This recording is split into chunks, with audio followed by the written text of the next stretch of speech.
Hello guys and welcome back to another episode of Kausal Vision Gaming, and this won't be any video where I again show you gameplays, but it's going to be a new type of video and in this video I'm going to show you a PC build for like $550 for the new most anticipated game I have ever seen, called No Man's Sky, which is a awesome universe, and I literally mean universe exploration game.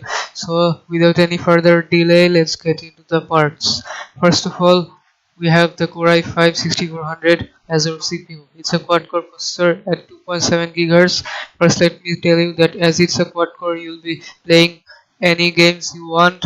There are also Core i7s which has 4 cores and 8 threads, but Core i4 cores are the best for gaming, and there are no games you cannot play with this CPU. It it has a boost.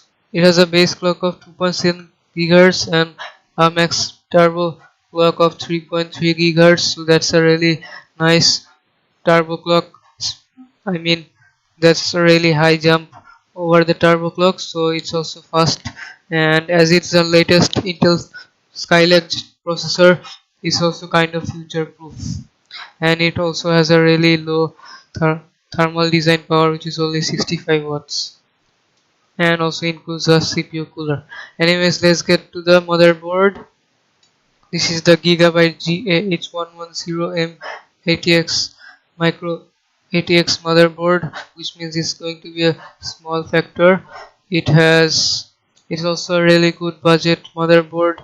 I have seen a lot of good reviews for it, and you won't have any issues since our processor is also not, it's not overclockable. So did you won't overclock it, so this motherboard won't have any problems with this CPU.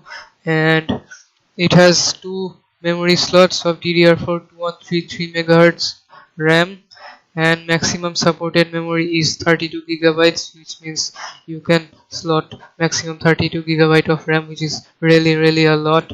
And it also has front USB 3 headers, which is really good.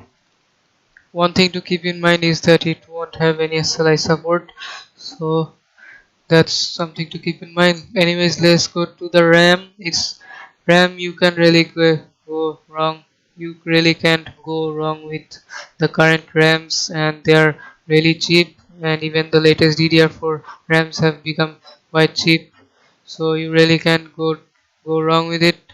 It's called the G-Skill Ripjaws V Series 8GB DDR4 2400 megahertz memory. What can I say? It's RAM. It's really good for the price, and yeah, everyone wrote really good reviews for it. So I think it's not going to be any problem. Let's get to the next part, which is the Western storage, which is the Western Digital Caviar Blue 1 terabyte 3.5 inches and 7200 RPM, which is really a fast 1 terabyte hard disk. It has a cache of 64 MB, so everything will load quicker, and it has SATS 6 GB per second, which is not bad, and also has a 1 terabyte capacity. I'm not going to go with any SSDs as this is a budget build, so a 1 terabyte will really really what can I say, will really be enough for all our games. And so 1 terabyte will be sufficient for storing all our games, especially when each game, the new titles such as GTA 5 cost each 60 gigabytes, which is really a lot.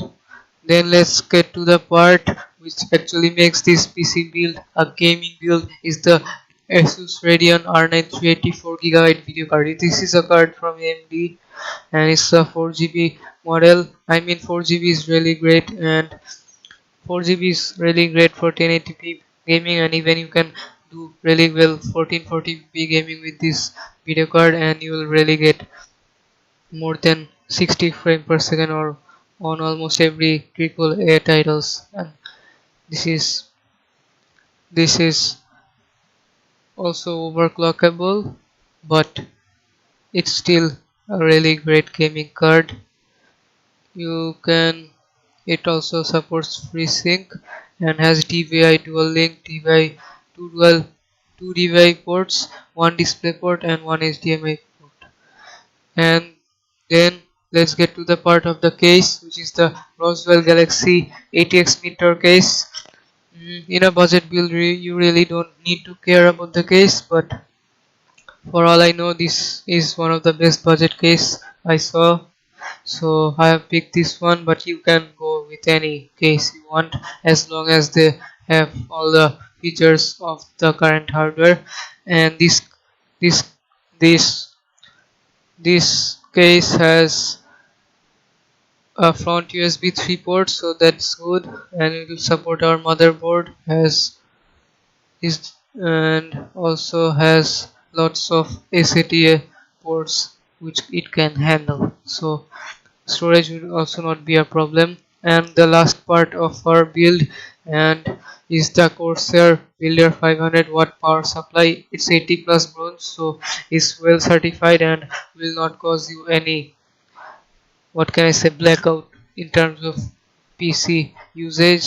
So your PC won't accidentally shut down, and as is bronze certified, it's really, what can I say, official, that is really good. And it has 80% efficiency, which means no, not much electrical wastage will be there.